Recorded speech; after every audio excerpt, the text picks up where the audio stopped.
I was hired by the government of Sardara to work in the archaeological site at the Church of Sant'Anastasia in Sardara, to dig up the skeletons of giants.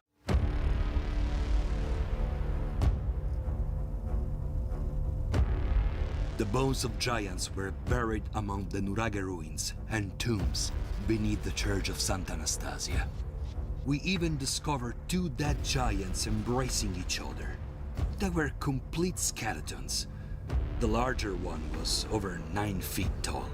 I measured it with an architect from Milan.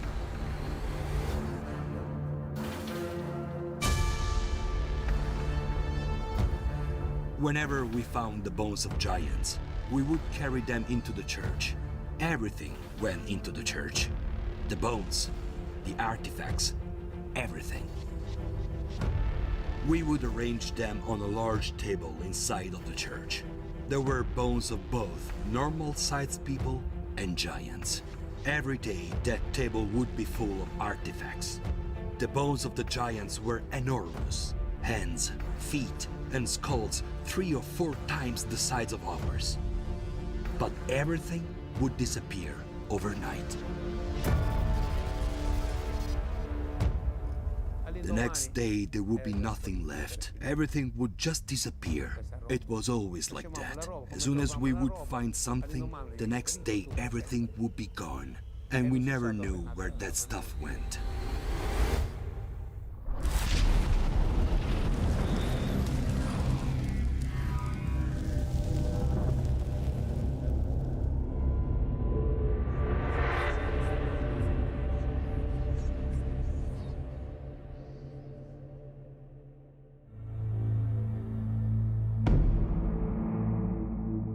We have discovered that legends are often shadows of the truth, dark silhouettes that paint the contours of historical fact. Much like dry riverbeds carved into the desert floor, if we follow them carefully, they can lead us to the fountains of their biblical genesis.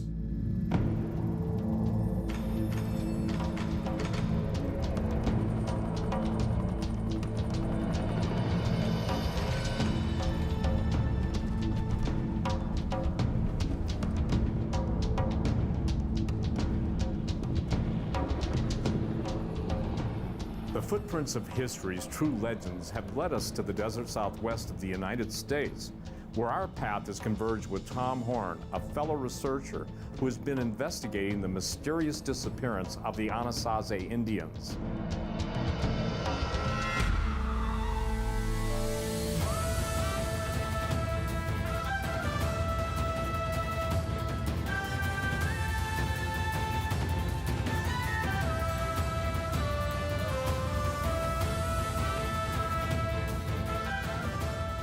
To pick up the trail of the Anasazi, we would have to explore the last traces of their ancient civilization in the high mesas of Colorado and New Mexico.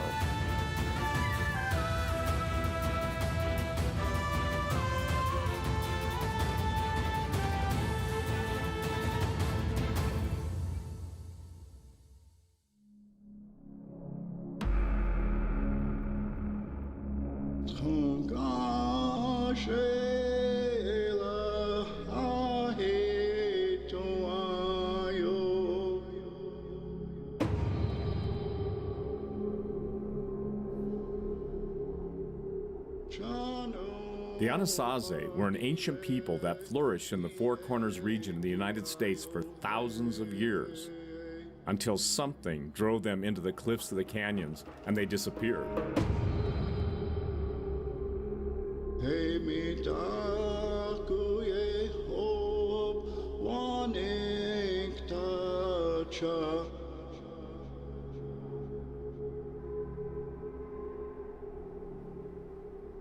The official story says that the Anasazi simply migrated out of the region because of drought.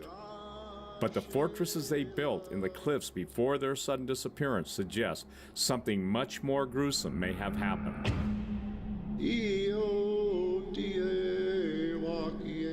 Legend records that giants devoured them all.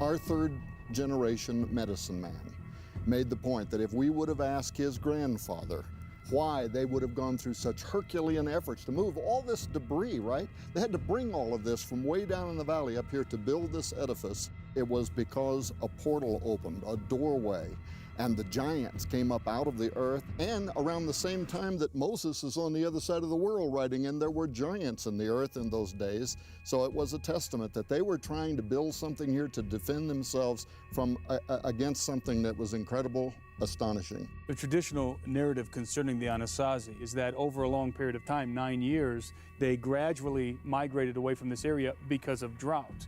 The problem is you don't build a fortified position with towers to defend yourself from drought. But what we're finding here and what we see evident in the ruins is a sudden disappearance. This was a people group that was in a very defensive position. They were in a defensive mode. They were fearing for their lives, defending themselves against some kind of an external threat. Well, another thing, that official narrative that they slowly migrated out of the area over a 9-year period of time, the reason that doesn't work is because when the first archaeologists came in here, they found these rooms packed with salt, with weapons, with the little boards that they carried their babies around on. These are not things you would have left behind if you slowly migrated out of the area. They were literally gone overnight.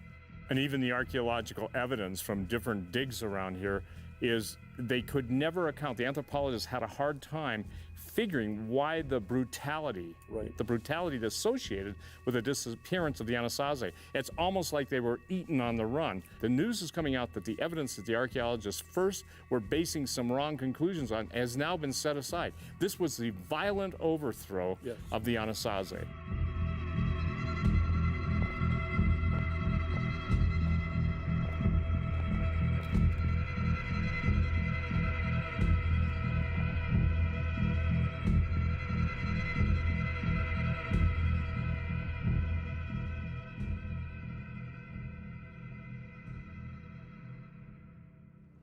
To get to the bottom of the story of the Anasazi, we had the rare opportunity of meeting with a third generation medicine man by the name of Dr. Don Mose, who is an academic in the Navajo Nation. And I asked him specifically what happened with the Anasazi, these legendary pre-Pueblo Indians that lived around Mesa Verde and Chaco Canyon, but they seemed to disappear literally overnight. And so Dr. Mose begins telling us the story that is the sanitized version that you might even hear from some of the State Parks Department guides about how there was an extended drought. And so they slowly migrated out of the Four Corners area of the United States, and later on became the Hopi, the Zuni, other Pueblo Indians of today. But when I challenged that and said, well, why then, if they slowly migrated out of the Four Corners area, did they leave behind everything that would have been important to them? And when I ask him that question, he looks right into the camera and he says, well, I should not tell you this, but if you would have asked my great-grandfather, here's the story that he would have told.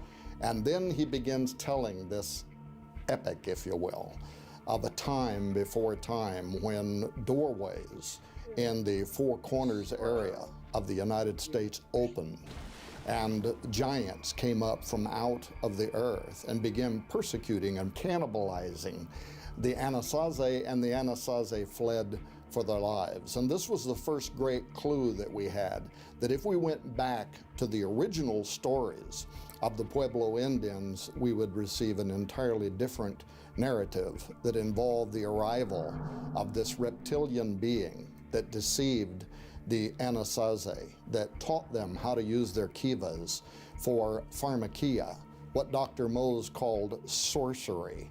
And in those kivas that were excavated around Chaco Canyon, artifacts were found that indicated ritual cannibalism had started among the Anasazi. Teeth bones, finger bones, found inside their kivas, which Dr. Mose said was a kind of witchcraft that led the Anasazi to opening these doorways of the earth through which the giants came.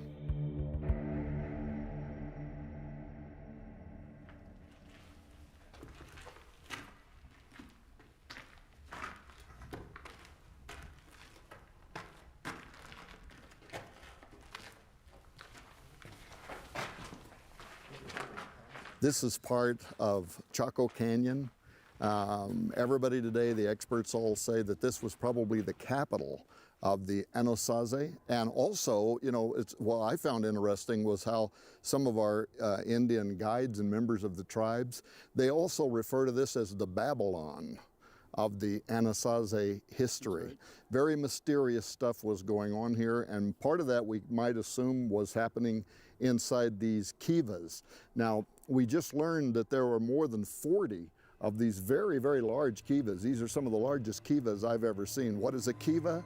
The kivas were religious edifices. Some of the tribes would only allow the men to go in them, and it was in there that they did rituals, they did prayers, they put themselves into contact with other dimensional entities, the kachinas. Inside the kiva is a doorway called the sipapu. It's a mystical doorway that can be opened if the rituals are performed correctly. Dr. Don Mose told us that story of the portal opening in the Four Corners area. This reptilian being comes through. But key to this, he said this thing started teaching the natives when they went into their kivas to practice sorcery, to practice witchcraft, right?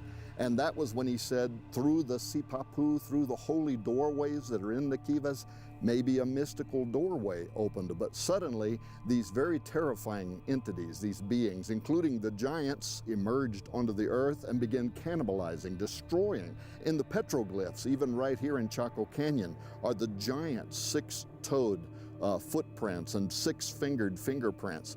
At a place called San Canyon Pueblo, not far from here, evidence of violence, of people being torn literally from limb to limb, children, women. None of this matches tribal warfare the way that we would have understood it. This was something entirely different that happened here.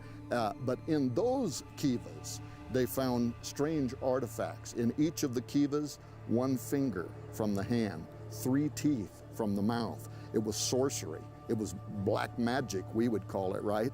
And it evidently did open a doorway.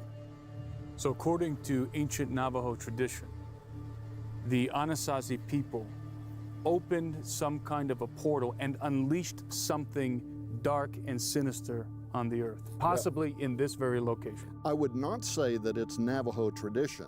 What I would say is that some of their medicine men would admit that that is actually what happened here.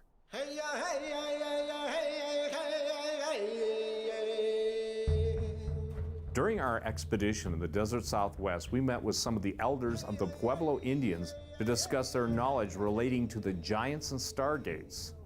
Native Americans still keep the ancient traditions and legends of their ancestors. Much of America's true history is known only to the medicine men and the initiates of the tribal societies.